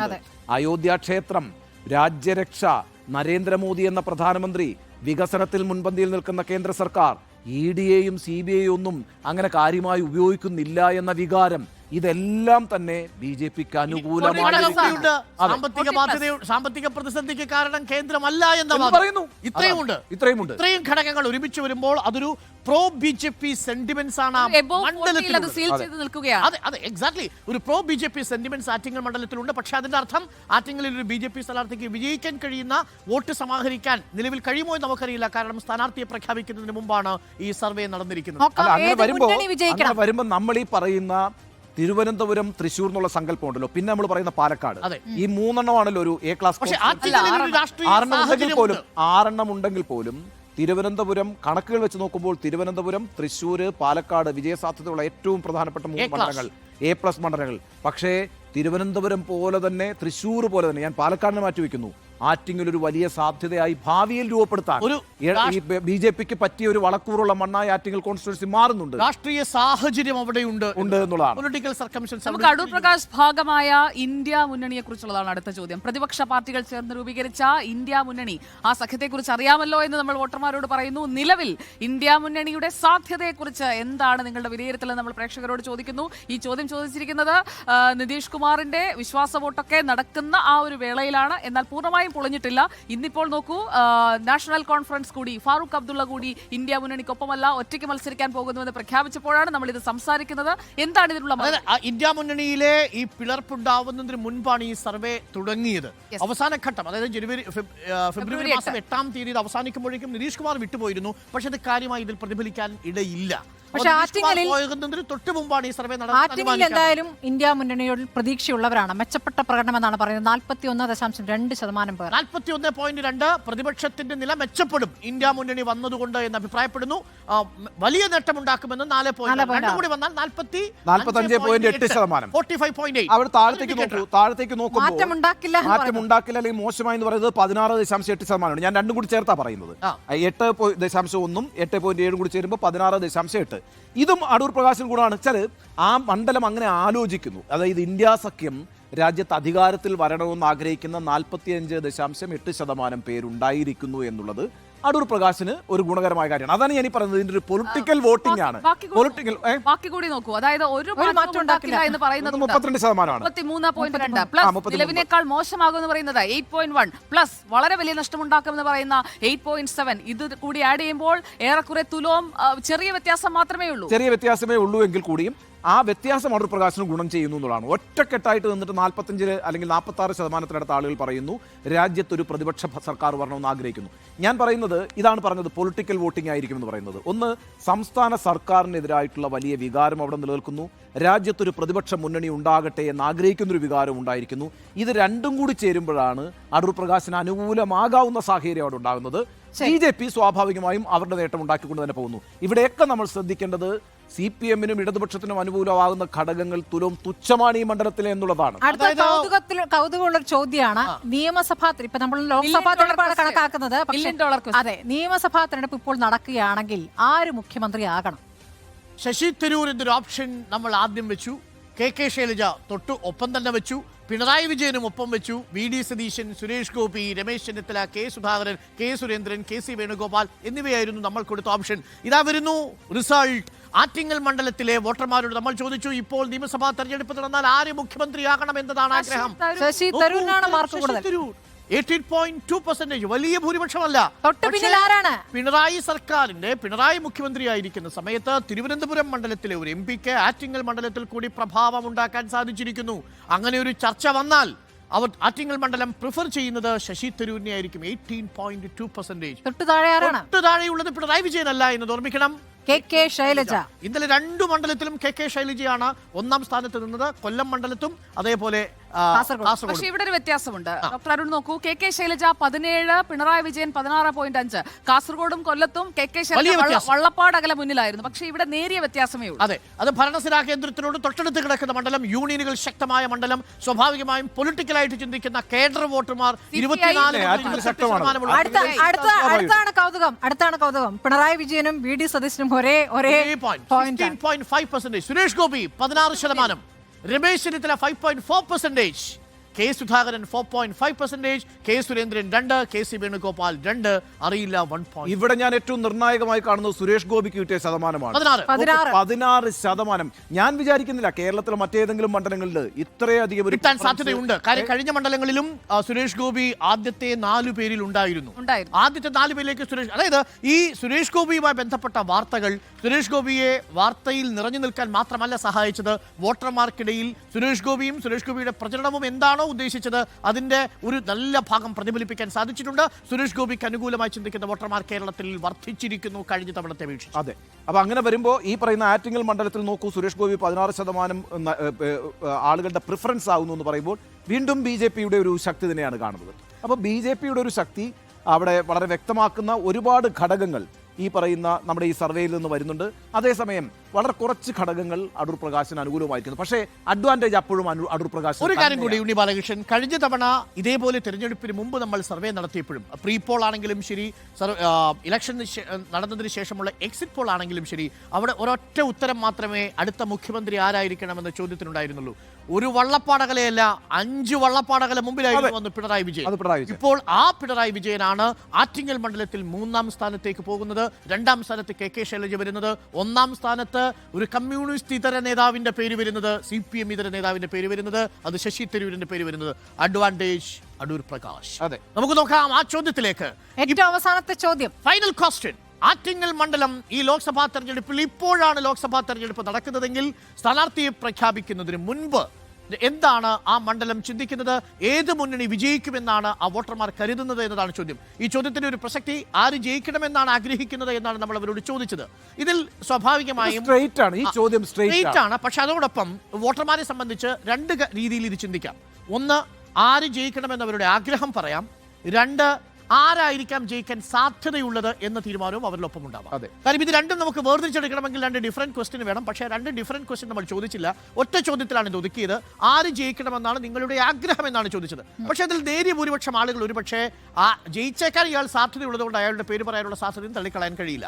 അങ്ങനെയാണെങ്കിൽ UDF, LDF, BJP 3 ഓപ്ഷനുകളിൽ UDF-നാണ് ആറ്റിങ്ങലിൽ വിജയ സാധ്യതയെന്ന് 37% ആളുകൾ വിധി എഴുതുന്നു. 37.7%.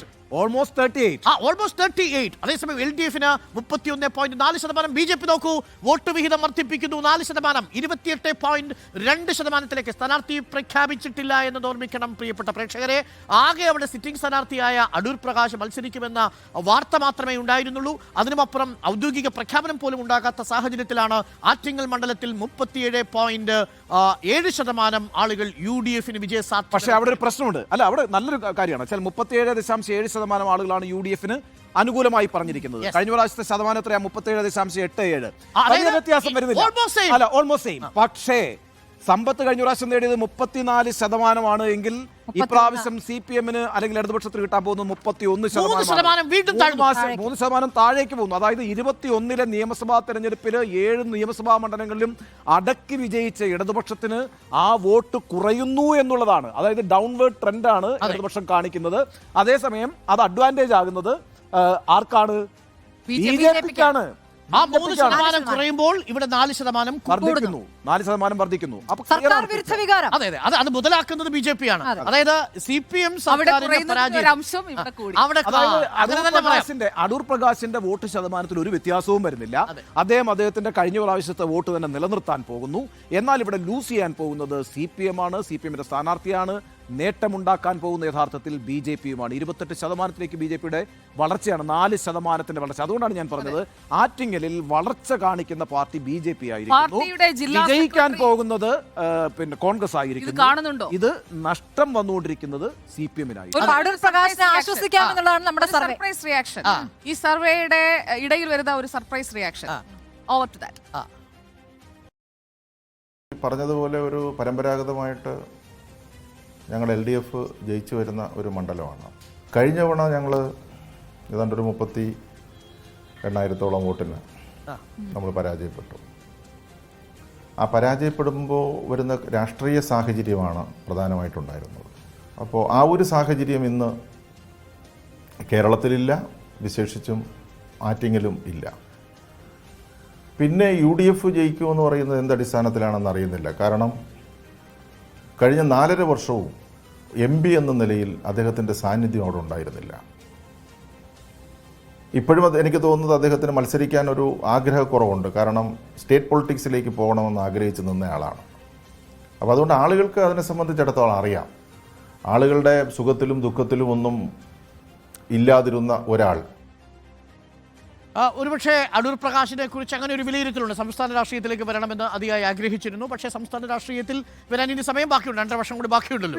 അപ്പോൾ അടൂർ പ്രകാശ് തന്നെയാണ് അവിടെ മത്സരിക്കുക, അക്കാര്യത്തിൽ യാതൊരു മാറ്റവുമില്ല. അടൂർ പ്രകാശ് കഴിഞ്ഞ തവണ നേടിയ വോട്ട് അതേപടി നിലനിർത്തുമെന്നുള്ളത് തന്നെ വലിയൊരു കാര്യമാണ്. കാര്യം അടൂർ പ്രകാശിന് എതിരെ ഒരു നേരിയ വികാരം, അതുകൊണ്ടാണ് ഞാൻ പറഞ്ഞത്. അതായത് 77% അടൂർ പ്രകാശ് അവിടെ തന്നെ നിൽക്കുന്നതിന്റെ കാര്യം ഈ ആന്റി ഇൻകംബൻസി ആണെന്ന്. അദ്ദേഹത്തെ കുറിച്ച് അങ്ങനെ ഒരു വലിയ മതിപ്പ് അവിടെ ഇല്ല. എന്നാൽ മറ്റു ഘടകങ്ങൾ അദ്ദേഹത്തിന് അനുകൂലമായി വരുന്നു. സംസ്ഥാന സർക്കാരിനെതിരായിട്ടുള്ള വികാരമാണ് പ്രധാനമായും അതിന്റെ അഡ്വാൻറ്റേജ് കിട്ടാൻ പോകുന്ന. അതായത് 2024 2019 തമ്മിൽ താരതമ്യം ചെയ്താൽ 2019 രാഷ്ട്രീയ സ്ഥിതി എന്ന് പറയുന്നത് അന്ന് ശബരിമല വിഷയമടക്കം രാഹുൽ ഗാന്ധിയുടെ ഫാക്ടർ അടക്കം വലിയ രീതിയിൽ ഒരു വലിയ സ്വീപ്പായിരുന്നു കോൺഗ്രസിന്, ഒരു വേവ് ആയിരുന്നു അന്നുണ്ടായിരുന്നതെങ്കിൽ അന്ന് സംസ്ഥാന സർക്കാരിനെതിരെയുള്ള ഭരണവിരുദ്ധ വികാരം എന്ന് പറയുന്നത് ഒരൊറ്റ പോയിന്റിൽ കേന്ദ്രീകരിച്ചുകൊണ്ടുള്ളതായിരുന്നു. അതാവട്ടെ ശബരിമല വിഷയവുമായി ബന്ധപ്പെട്ടുള്ളതായിരുന്നു. എന്നാൽ ഇന്നിപ്പോൾ അങ്ങനെയല്ല. ഒട്ടേറെ വിഷയങ്ങളിൽ സംസ്ഥാന സർക്കാർ പ്രതിസന്ധിയിൽ നിൽക്കുമ്പോഴാണ്, ഈ ആരോപണ ഘട്ടത്തിൽ നിൽക്കുമ്പോഴാണ് ഈ തെരഞ്ഞെടുപ്പ് നടക്കാൻ പോകുന്നത് എന്നുള്ളത് കൊണ്ട് തന്നെ 2019 നിന്ന് സ്ഥിതിവിശേഷങ്ങൾ വളരെ വ്യത്യസ്തമാണ് എന്ന് തന്നെ നമുക്ക് പറയേണ്ടി വരും. നമുക്കൊപ്പം ചേരുന്നുണ്ട്. ശ്രീജിത്ത്, ആറ്റിങ്ങൽ മണ്ഡലം പരമ്പരാഗതമായി 10 തവണ LDF-ഉം 6 തവണ ഐക്യജനാധിപത്യ മുന്നണിക്ക് അല്ലെങ്കിൽ കോൺഗ്രസിന് അനുകൂലമായി വിധി എഴുതിയൊരു മണ്ഡലമാണ്. ആ മണ്ഡലം തുടർച്ചയായി 2ാമത്തെ തവണയും കോൺഗ്രസ് നിലനിർത്താൻ പോകുന്നുവെന്നാണ് ഇപ്പോൾ തിരഞ്ഞെടുപ്പ് നടന്നാൽ നമുക്ക് വരുന്ന റിസൾട്ട് എന്നാണ് സർവേ ഫലങ്ങൾ സൂചിപ്പിക്കുന്നത്. എന്താണ് ഈ സർവേ ഫലം നമ്മളോട് പറയുന്നത് എന്നാണ് ശ്രീജിത്തിന്റെ കണക്കുകൂട്ടൽ?